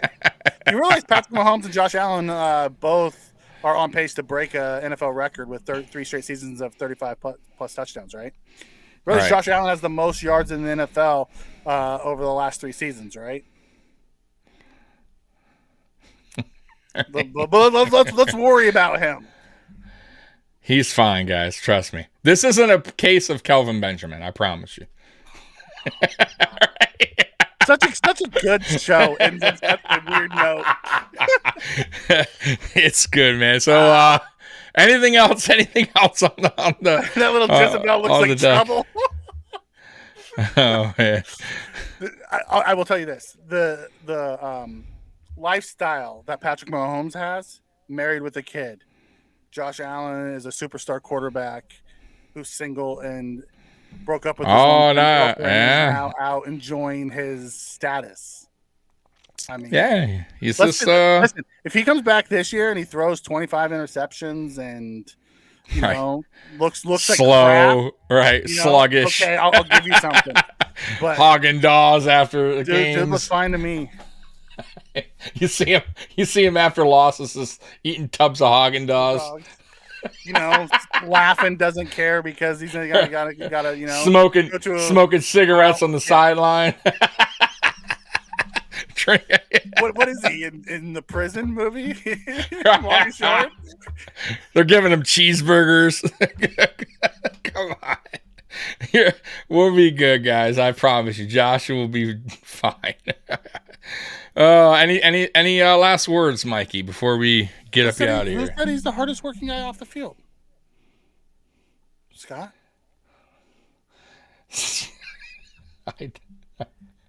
Wow, this went down a hole. Wow, this went down a hole. I said maybe he's talking about me. I said I wasn't going to take the bait. I wasn't going to take the bait. I said if he's talking about what I said, Josh has proven in every offseason since he's been here, maybe not this one, but I don't know what he's doing, that he has crafted his he's crafted his role, right? Like he's gotten better. He's went to Jordan Palmer. He changed his mechanics. He's tried to get better at his craft, is what I'm trying to say. So every year, like he didn't have to go to see a specialist and change his mechanics, right? Nobody told him to do that. He chose to do that. Nobody told him to go to Jordan Palmer every single offseason. He chose to do that. So the one season that we don't know if he did or didn't, let's say even if he didn't, that means every offseason he has to go with Jordan Palmer. Like, dude, like, no, he does. Like, these guys need a break. These guys need a break. Okay. It is. Yeah. Let's wrap this up, Tommy. Yeah. Jeff, Mike's about the steam's coming out of his ears. But, guys, trust me, Josh will be fine, all right? I promise you. Just enjoy this season. Until he shows me that there's a problem, I don't think there's a problem. Yeah, you'll be good. So anyway, any last words besides that? Monday we start our positional breakdown. Ooh. Oh, I do have last words for you guys. So tomorrow, chat, whoever's still in here, at 4:00, I will be on a Jets podcast tomorrow. Just a heads up, and it's called DKB. So go and look for just put DKB Jets and on YouTube. I'll be on there tomorrow at 4 p.m. representing Bills Mafia. So if you guys have time tomorrow at 4:00, I will be on a Jets YouTube channel. If you guys want to watch that. So I'll be sticking up because I'm sure they're going to be talking that trash, and I'm going to have to put them in their place. Just let them know. Until they prove it, they can't talk. You gotta show it. Trust me, I cannot wait to to hear these guys from the Jersey Shore, baby. Listen. On paper, they look fantastic. But you know who else looks fantastic on paper? The Broncos. Oh, a lot. Not even the Broncos. A lot of teams. Go back in every season, right, in the NFL. There's always a few teams that critics, like the sport, right, that are like, they're, oh man, they've piled up their draft or their free agency. They had bad seasons, or they didn't make it far in the playoffs. So this means nothing. And I'll be honest with you guys, even what we did this offseason means nothing. I am going on what we have done the past 3 seasons, what we have on our roster, right? And we should be able to do it. This is priceless. Hell yeah! Hey, y'all want that, right? I'm gonna talk I'm gonna talk them so much that they're gonna just never boot me out. Never invite you back. They'll never get back to me ever again. They'll say there was like technical difficulties. Sorry, we lost our Bills content creator. Right? Yeah. But no, going back, Mikey, I'm just saying I don't go on. Listen, every team's improved this offseason, but it's all on. It doesn't mean anything until you show it. So I'm going on what we've done in our roster with Josh Allen, all the boys that were from last year. I still feel like are better than what the Jets have, what the Dolphins have, and the Patriots. So until they prove otherwise, I still feel like we're the better team. And then, like I said, we'll see what happens, man. Hey, listen, that whole division was hyped up. Yeah, the Broncos were supposed to be the division winners and knock the Chiefs Raiders. out of, yeah. No, but the Broncos, when they got Russell Wilson, that's all they were missing. Just like I know, but that division was supposed to be like the like 3-team 10+ win. All of them were supposed to win 10. Get 10. Well, they said who was going to be they weren't sure which one was going to be out because they had the Chiefs. Right. They were talking about how the Chiefs may not even make the playoffs in that division. Right, exactly. That division was supposed to be. Listen, man, you got to listen. Once again, though, until you listen, those teams, I keep saying it. I don't care. Teams in the East, the Jets, the Patriots, the Dolphins, they are all chasing us, man. Don't forget that, guys. We are chasing a Super Bowl. We do not have the Dolphins in mind. We don't have the Jets. Like, we know we're playing them, but they have us in mind because we are the top dog in the East. They have to beat us. They have to knock us off the crown. So I don't care. It doesn't matter. They have one thing in mind. That's us. I feel like we have something totally different in mind. That's Super Bowl. We know we can win the East. That's not our problem right now. Our problem is winning the AFC Championship and go to Super Bowl. So I'm not worried. I'm honestly, guys, once again, man, y'all remember last season? Y'all remember the talk last season? Y'all remember midway last season when the Dolphins were the team to beat? Then it was the Jets. Yeah. Then it was maybe the Patriots for real quick, right? And then all of a sudden, the next closest team was 9 wins. Stop it. Okay. People forget the Bills were 13-3 last year, and we have a better roster this year than we had last year. Right. That's what I'm trying to say. Now, mind you, yes, the Dolphins improved. Yes, the Jets improved. Yes, the Patriots got some guys. But so did we. It's not like we lost a whole bunch of guys. We have one position. Listen, we downgraded in one position and upgraded in a few positions. We got better on the offensive line. We got better on the defensive line. 100%. We lost the middle linebacker. We don't know what our middle linebacker is going to be. But then getting Micah Hyde back, we get better in the secondary. Getting Jordan Poyer back and a full year of Tre'Davious White, we're better in a bunch of positions just by getting guys back, not including the additions that we have made with Edwards on the O-line and McGovern on the O-line and Torrance on the O-line. And then on the defense line, Floyd and Puna, those guys. Sobey, the Bill. Taylor Rapp on safety, by the way. Taylor Rapp is in the secondary. And then look at our running back room. I think it's better this year than it was last year. Yeah, it is. I'm telling you guys, listen, our defense this year coming up is going to be nasty. I really feel that way. I feel like, and not to mention too, the one spot last year where we weren't the hottest at was corner. Okay, our corner, because we had Trey was out, and that's another thing. Trey was out most of the season. Guess what? Trey's back. He's going to probably be damn near close to 100%, right? Now, he may not be the 100% Trey, but he's like 90% Trey, right? Which is fine. That's really good, damn good, right? Mm-hmm. And then you got second-year Kyer Elam, who's going to be better, right?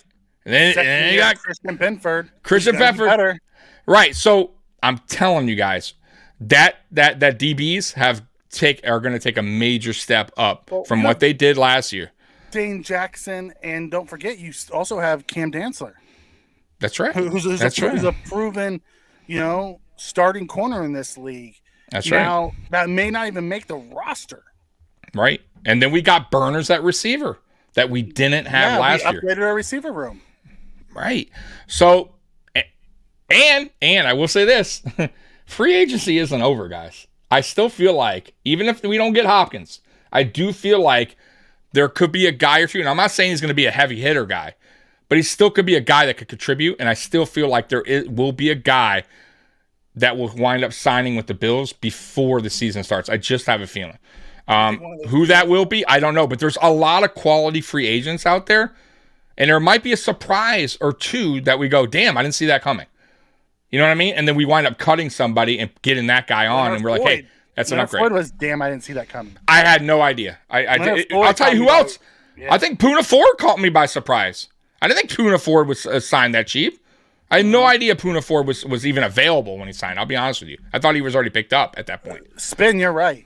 Bean just keeps finding a way to make this team better every year. Like, I didn't think we were going to have a better team than we had last year. Because I didn't think Poyer was going to be back. I didn't think Edmonds was going to be back. We found a way to bring back Poyer. Plus, we added a bunch of guys. We added another legit pass rusher to our thing.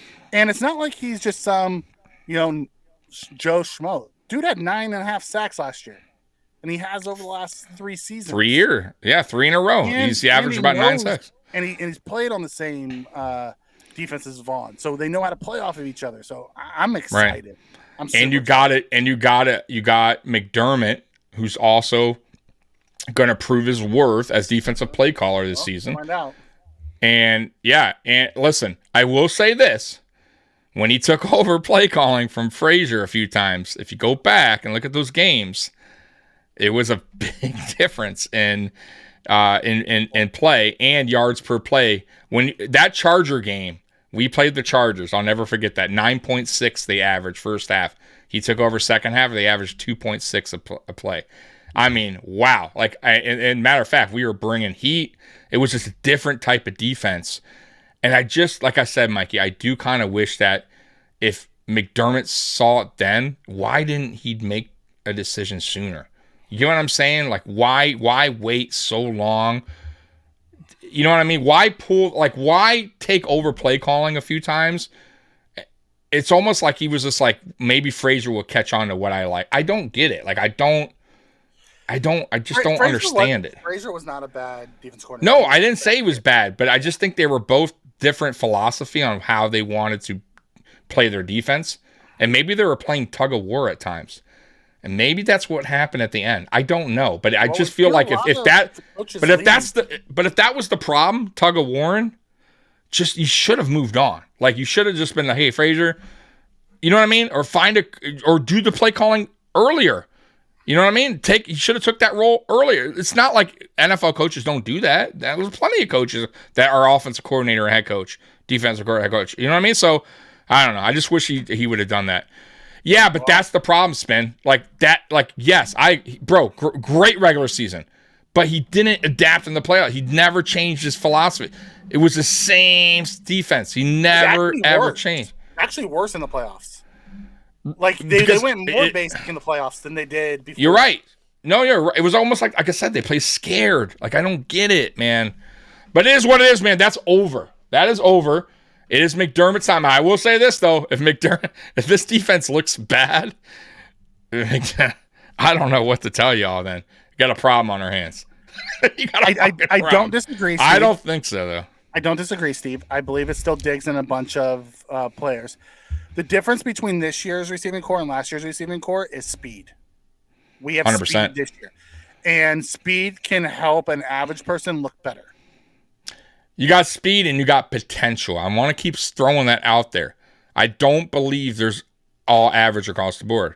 I still feel like Davis could be more than an average receiver.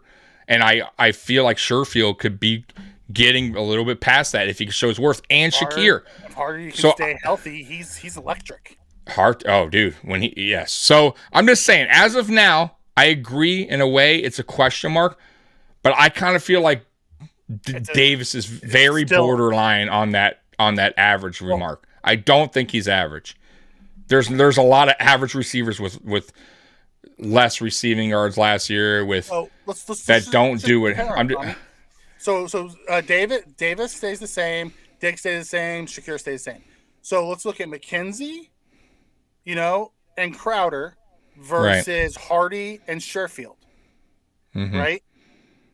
I will take Hardy and Sherfield over Kinsey and Crowder every day of the week. All day. So Crowder was an aging vet who I liked, but we never got let's to see be honest. him. We didn't get to. Yeah, we didn't exactly. And McKenzie was a gadget guy, and that was proven last year.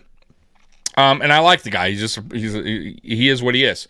Sherfield and Hardy has proven they could be weapons in the receiving game when healthy. Yep. For Hardy. Yep. And then you have Kincaid versus Sweeney. You're right. Huge upgrade. Because I look at Shorter massive and upgrade. Kumaro as a younger version. Shorter's basically a younger version of Kumaro. Yeah. No, Kincaid is Kincaid. I can't even believe I forgot about Kincaid. The only problem with Kincaid is year one is a little tricky for me. I don't know how to feel about it because most rookie tight ends don't come out swinging like that. He's not going to be playing. I agree with that. That's why I'm on the fence because he is not your typical tight end, and I don't know if we're going to use him as such. I think we have a totally different thing in mind when it comes to Kincaid, and I think that's what Ken Dorsey and had in mind, and that's probably why Brandon Beane and Ken Dorsey drafted him and agreed on that because I don't think they had, he's a tight end, he's going to tight end, blocking tight end. No, they see him as a weapon. Yeah. They see him as an offensive weapon, not a tight end. Like that's what they. He's an offensive weapon exactly. So that's why they drafted him, and I didn't get it at first. Like I didn't understand it at first. Were mad. We were mad. I was very mad. Go back and watch the film, and I agree. Listen, but I changed my tone like a week later once I saw everything. Once also too, I will say, once the draft went on and they drafted Torrance next, and how the draft kind of waved on, I said, okay. Even the Dorian Williams pick, I was like, okay. Like it took. Now that took a little longer because I had to really go on his film, and then I also have to understand McDermott's defensive the way he wants. And he is a type of player that he likes at linebacker, a smaller type of linebacker. Who can go sideline to sideline and right. He doesn't want the big thumper in the middle. Exactly. I do agree that a lot falls on the offensive line, but I think our offensive line is better this year than it was last year.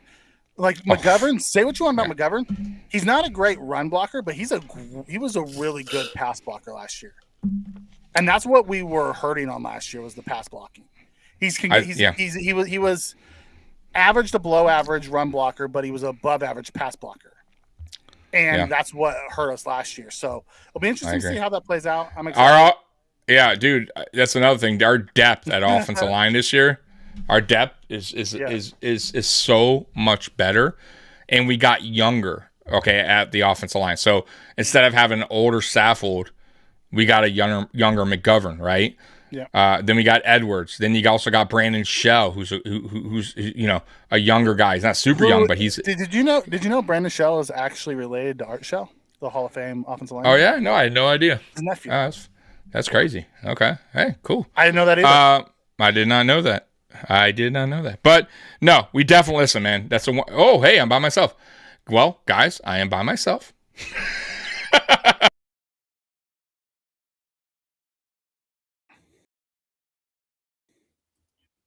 It's me, it's him, it's me, it's him. Okay. That was odd. Yep, that was odd. Now, there he is, guys. That was odd. I thought maybe my system went crazy. Mikey. But anyways, guys, we've been on here 2 hours. We were cutting out here an hour ago. And there goes Mikey again, and there's Mikey back. Any last words, Mikey? Because your computer, I think it's your computer telling you, get the hell off. Yeah, it's time to go it eat. is. It's time to wrap up the week and enjoy the weekend. Thank you for the last little bit, and let's not end it on that crazy talk. So I appreciated that. And let's get ready. We're about a week away from training camp, so let's start digging into the position stuff next week. Position battles. All right, guys. So Bills Mafia, we'll see you Monday at 9 o'clock, and I'll be on tomorrow on that Jets. I'll tweet it out if you guys have my Twitter. I'll tweet the link out tomorrow, but it's at 4 o'clock. So, anyways, guys, Bills Mafia, we love you, and as always, go Bills. We're out of here. Peace.